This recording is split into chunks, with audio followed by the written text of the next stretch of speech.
بسم اللہ الرحمن الرحیم۔ شروع اللہ کے نام سے جو بڑا مہربان نہایت رحم والا ہے۔ وَنُؤْمِنُ بِهِ وَنَتَوَكَّلُ عَلَيْهِ وَنَعُوذُ بِاللَّهِ مِنْ شُرُورِ أَنفُسِنَا وَمِنْ سَيِّئَاتِ أَعْمَالِنَا مَنْ يَهْدِهِ اللَّهُ فَلَا مُضِلَّ لَهُ وَمَنْ يُضْلِلْهُ فَلَا هَادِيَ لَهُ أَشْهَدُ أَنْ لَا إِلَهَ إِلَّا اللَّهُ وَحْدَهُ لَا شَرِيكَ لَهُ وَأَشْهَدُ أَنَّ مُحَمَّدًا عَبْدُهُ وَرَسُولُهُ اللهم صل على محمد وأزواجه وذريته كما صليت على آل إبراهيم وبارك على محمد وأزواجه وذريته كما باركت على آل إبراهيم إنك حميد مجيد رب اشرح لي صدري ويسر لي أمري واحلل عقدة من لساني يفقهوا قولي رب زدني علما سبحانك لا علم لنا إلا ما علمتنا إنك أنت العليم الحكيم اللهم اغفر لنا ولوالدينا ولجميع المسلمين والمسلمات والمؤمنين والمؤمنات الأحياء منهم والأموات أما بعد فإن خير الحديث كتاب الله وخير الهدي هدي محمد صلى الله عليه وسلم وشر الأمور محدثاتها وكل محدثة بدعة وكل بدعة ضلالة وكل ضلالة في النار أعوذ بالله السميع العليم من الشيطان الرجيم من همزه ونفخه ونفسه بسم الله الرحمن الرحيم يا أيها الذين آمنوا اتقوا الله حق تقاته ولا تموتن إلا وأنتم مسلمون يا أيها الناس اتقوا ربكم الذي خلقكم من نفس واحدة وخلق منها زوجها وبث منهما رجالا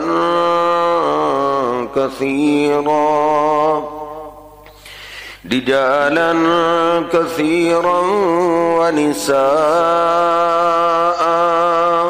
واتقوا الله الذي تساءلون به والأرحام إن الله كان عليكم رقيبا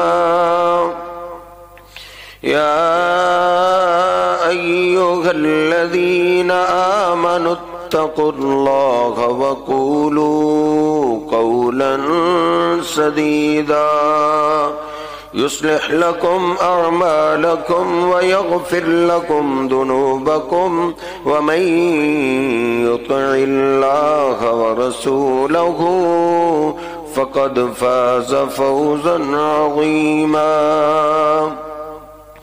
سبحان ربك رب العزة عما يصفون وسلام على المرسلين والحمد لله رب العالمين.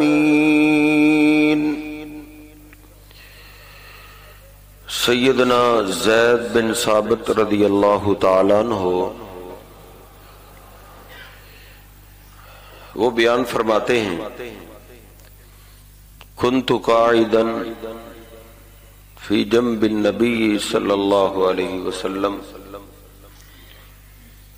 کہ میں نبی پاک صلی اللہ علیہ وسلم کے ساتھ مجلس میں بیٹھا ہوا تھا. نبی پاک صلی اللہ علیہ وسلم کی ران مبارک میری ران کے اوپر تھی. فرماتے ہیں اچانک ہی نبی پاک صلی اللہ علیہ وسلم کی ٹانگ مبارک بھاری ہو گئی, اتنی بوجھل ہو گئی حتی کادت ان تنشق. فرماتے ہیں کہ قریب تھا کہ میری ٹانگ ٹوٹ جاتی. ما رأيت شيئا اثقل من فخذ رسول اللہ صلی اللہ علیہ وسلم. فرماتے ہیں اتنا بوجھ میں نے کبھی نہیں دیکھا جتنی نبی پاک صلی اللہ علیہ وسلم کی ٹانگ مبارک اچانک بھاری ہو گئی. میں سمجھ گیا کہ نبی پاک صلی اللہ علیہ وسلم پہ وحی کی کیفیت شروع ہو گئی, آپ پہ قرآن پاک آ گئے. فرماتے ہیں کہ مجھے اتنی تکلیف ہوئی, میں نے کہا اے زید آج یہ ٹانگ تیری سلامت نہیں رہے گی. نبی پاک صلی اللہ علیہ وسلم یہ بوجھ برداشت کیا کرتے تھے جب آپ کے پاس وحی آیا کرتی تھی. صحابہ کہتے ہیں وحی کا آپ پہ اتنا بوجھ ہوتا تھا کہ سب سے طاقتور آپ کی سواری اونٹنی, آپ اس پہ سوار ہوتے تو اونٹنی سے بھی آپ کا بوجھ برداشت نہ ہوتا, وہ زمین پہ بیٹھ جاتے. اور جب تک وحی کی کیفیت طاری رہتی اونٹنی مسلسل اپنی گردن کو حرکت دیتی رہتی, کبھی زمین کو لگا رہی ہے کبھی اوپر اٹھا رہی ہے. ہم سمجھتے یہ اونٹنی بڑی تکلیف میں. امی عائشہ طیبہ طاہرہ رضی اللہ تعالیٰ عنہ فرماتی کئی دفعہ تو میں نے بھی دیکھا ہے رأیتہ ینزل علیہ الوحی فی اليوم الشدید البرد فیفصم عنہ. کہتی ہے کئی دفعہ سخت سردی کے موسم میں بھی آپ میرے پاس تشریف فرما ہوتے تو وحی کی کیفیت طاری ہو جاتی سخت سردی کے موسم. فرماتی ہیں جب وحی کی کیفیت ختم ہوتی وَإِنَّ جَبِينَهُ لَيَتَفَصَّدُ عَرَقًا. بخاری شریف کے الفاظ ہیں کہ سخت سردی کے دنوں میں بھی آپ کی پیشانی پاک سے پرنالے کی طرح پسینہ بہ رہا ہوتا تھا. یہ نبی پاک صلی اللہ علیہ وسلم نے قرآن پاک کو حاصل کرنے کے لیے بوجھ برداشت کیا ہے, ایک دفعہ نہیں 23 سال اور ایک ایک دن میں کئی کئی بار. کاتب وحی سیدنا عبداللہ بن عمر بن عاص رضی اللہ تعالیٰ عنہ فرماتے ہیں میں نے نبی پاک صلی اللہ علیہ وسلم کو ایک دن خوشی کے موڈ میں دیکھا تو میں نے پوچھ لیا اللہ کے رسول حل تحس بالوحی، کیا وحی کی تکلیف آپ کو محسوس ہوتی ہے؟ نبی پاک صلی اللہ علیہ وسلم کی آنکھوں میں آنسو آ گئے. آپ نے فرمایا عبداللہ ما من مرۃ یوحى الی الا ظننت ان نفسی تقبض. ہاں تکلیف محسوس ہوتی ہے لیکن کبھی تو بڑی زیادہ تکلیف ہوتی ہے، کبھی تو مجھے یہ یقین ہو جاتا ہے کہ آج میری جان نکل جائے گی. یہ کوئی معمولی کتاب نہیں ہے کہ ڈاکیا آیا اور خط دے کر چلا گیا. یہ تورات انجیل کی طرح کی کتاب نہیں ہے، یہ ان سے بھی اعلیٰ کتاب ہے. فضل کلام اللہ علی سائر الکلام کفضل اللہ علی خلقہ. اس کے لیے آپ اتنی تکلیف کیوں برداشت کر رہے ہیں؟ اتنا بوجھل کر کے آپ کو یہ وحی کیوں دی جا رہی ہے؟ نبی پاک صلی اللہ علیہ وسلم فرماتے ہیں کیونکہ اس کلام، اس کتاب کا مقام ساری کتابوں پہ، وہ دنیاوی کتابیں ہوں یا آسمانی کتابیں ہوں، ساری کتابوں پہ اس کا مقام ایسا ہی ہے جیسے اللہ کا مقام اللہ کی مخلوق پہ.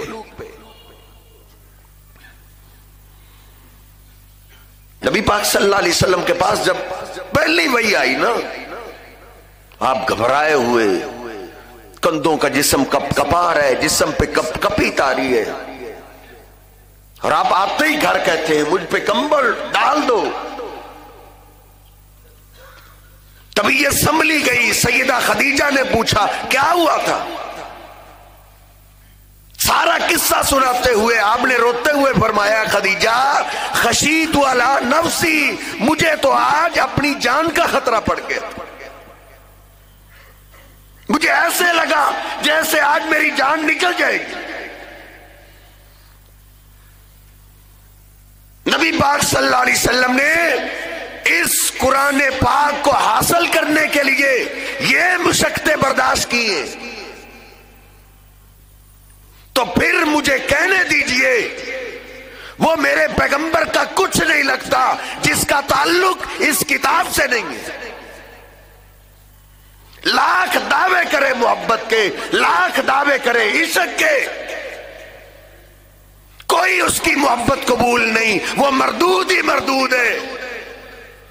جس کے دل کے اندر دنیاوی کتابوں کی بڑی قدر ہے، نئی قدر، تو اس کلام پاک کی قدر نہیں. نبی پاک صلی اللہ علیہ وسلم کے ہاں محبت کا معیار قرآن پاک ہے. جس کی قرآن پاک سے دل لگی ہے وہ سمجھ لے اللہ کے پیغمبر سے اس کا پیار ہے، اس کی دل لگی ہے، اس کی محبت ہے. صحیح البخاری کھولیے، نبی پاک صلی اللہ علیہ وسلم کے ہاں محبت کا معیار کیا ہے؟ احد میں آپ پہ قربان ہوئے، 70 آپ کا دفاع کرتے ہوئے، پھر صحابہ ڈٹے لڑے، دشمن بھاگ گیا، نبی پاک صلی اللہ علیہ وسلم پریشان ہیں. 70 آپ کے جانثار شہید ہو چکے. اب کیا کریں؟ اب ان کے دفن کا انتظام کیا جائے. آپ نے فرمایا 3-3 4-4 کو ایک ایک قبر میں دفن کرو. 3-3 4-4 کے لیے ایک ایک قبر کی کھدائی کرو. صحابہ کہتے ہیں جب قبر تیار ہو جاتی، نبی پاک صلی اللہ علیہ وسلم کو اطلاع دی جاتی اللہ کے رسول قبر تیار ہو چکی ہے. آپ تشریف لاتے، آپ ان 3-4 کے بارے میں پہلے ہم سے پوچھا کیا کرتے تھے؟ یہ نہیں پوچھتے تھے ان میں سے کافروں کو زیادہ مارا کس نے، تیر انداز کون ہے، تلوار کس کو زیادہ چلانی آتی ہے، ان میں سے کون ہے جس نے سب سے زیادہ میرے خطبات سنے، ان میں سے کون ہے جس نے سب سے زیادہ میرے پیچھے نمازیں پڑھی ہیں؟ نہیں. بخاری شریف کھولیے، 5 جگہ میں نے بخاری میں یہ حدیث پڑھی ہے. آج ہی نبی پاک صلی اللہ علیہ وسلم صحابہ سے پوچھتے ایہم اکثر اخذا للقرآن، او میرے صحابہ مجھے بتاؤ ان 3-4 میں سے قرآن کس کو زیادہ آتا ہے، قرآن سے پیار ان میں سے کس کا زیادہ تھا؟ اب آپ غور تو کیجئے، ادھر کوئی شان اور عظمت کی کسر باقی رہ جاتی ہے. یہ کون ہے جو ایک ایک دن میں کئی بار میرے اور آپ کے محبوب پیغمبر کے چہرہ پاک کا دیدار کرنے والے تھے، جو آپ کے پیچھے نمازیں پڑھا کرتے تھے اور جو آپ کے خطبات سنا کرتے تھے؟ اور یہ تو وہ ہیں جو صرف دودھ پینے والے نہیں بلکہ تلوار کے ساتھ آپ کا دفاع کرتے کرتے اور جنہوں نے اپنی جان کے نذرانے پیش کر دی. دیکھیں نبی پاک صلی اللہ علیہ وسلم یہاں بھی پوچھ رہے ہیں ان میں سے قرآن کس کو زیادہ آتا ہے. صحابہ اشارہ کرتے اللہ کے رسول ان 3-4 میں سے یہ قرآن کا قاری ہے، اس کو قرآن زیادہ آتا ہے. یہ قرآن بہت بڑھتا تھا. نبی پاک صلی اللہ علیہ وسلم سب سے پہلے اس کو اٹھاتے اور اس کو تو آپ اپنے ہاتھوں سے لاحت میں اتارتے اور آپ کیا فرماتے؟ انا علی ہؤلاء شہید یوم القیامہ. او میرے صحابہ ان قرآن والوں کے ایمان کی گواہی قیامت کے دن میں دوں گا. کسی کی گواہی کوئی دیں گے لیکن ان قرآن والوں کا پیار مجھ سے، ان کے ایمان کی گواہی میں نہیں دینی. نبی پاک صلی اللہ علیہ وسلم سے محبت اور پیار اسی کا ہے جس کا تعلق قرآن پاک سے، اور اللہ پاک کو بھی تو سب سے زیادہ محبت اور پیار اپنے محبوب پیغمبر سے ہے. اللہ کے ہاں بھی مقام اسی کا ہے جس کا تعلق قرآن پاک کے ساتھ ہے. نبی پاک صلی اللہ علیہ وسلم کبھی صحابہ کو واعظ کرتے ہوئے فرما دیا کرتے تھے ما اذن اللہ لشیء ما اذن لنبی یتغنى بالقرآن. او میرے صحابہ اللہ پاک تو میری طرف بھی سب سے زیادہ توجہ اس وقت کرتا ہے جب میں قرآن پڑھ رہا ہوتا ہوں. نبی پاک صلی اللہ علیہ وسلم چلتے چلتے سیدنا ابی بن کعب کے پاس پہنچے. بخاری مسلم میں ابی بن کعب پریشان ہو گئے، اللہ کے رسول آپ میرے پاس پیغام بھیج دیتے، غلام حاضر ہو جاتا. کہا ابی آج میں اپنی مرضی سے نہیں آیا، ان اللہ امرنی ان اقرأ علیک القرآن، آج اللہ نے مجھے حکم دیا ہے چلو ابی کے پاس جا کے ان کو قرآن سناؤ. سیدنا ابی حیران و شست حیران ہو کے پوچھتے ہیں اسمانی اللہ، اللہ کے رسول کیا اللہ پاک نے اپنے عرش پہ ابی کا نام بھی لیے؟ اذکرت عند رب العالمین. نبی پاک صلی اللہ علیہ وسلم کی آنکھوں میں آنسو آ گئے.